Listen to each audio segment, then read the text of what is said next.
Now kale is something new. This is our first year growing kale on the farm, and this is just a small patch that we did. And as you see, they're quite tall, but each of these is leaves that we've harvested off of the kale plant. Now this is Toscana kale, and some people call it dinosaur kale.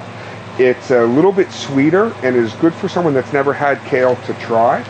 And we're using this a lot in the restaurant because we have a huge amount in the field. And what's really interesting is in using it in the restaurant, we're selling more of it because we have customers that say, well, I've never had kale. What was that vegetable? It was delicious. I really enjoyed it. And I just put it in the pan very quickly, tiny bit of water. As soon as the water's gone, a little bit of butter, salt, pepper, that's it. And it's done.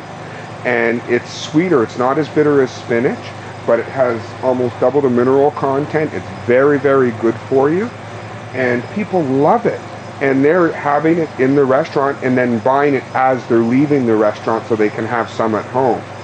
So this is a really good way to get people to try things that they've never had before, such as kale. And the elderly really like it because it's very good roughage. So it helps to keep certain parts of your system working the way they're supposed to. In a sweet way. In a sweet way. Right. And you don't have to cook it. I do a chiffonade and I use it in a salad as well. And it's, some lettuces are more bitter than the kale when it's raw. It's really, really nice. And this we've been growing since March. And right now we're letting them grow so that they'll have more leaves for the harvest, and we will be putting other plants on top of it to grow. Because this corner is a hot corner of the greenhouse, so we'll be putting probably tomatoes on top of it, and they'll be growing upside down.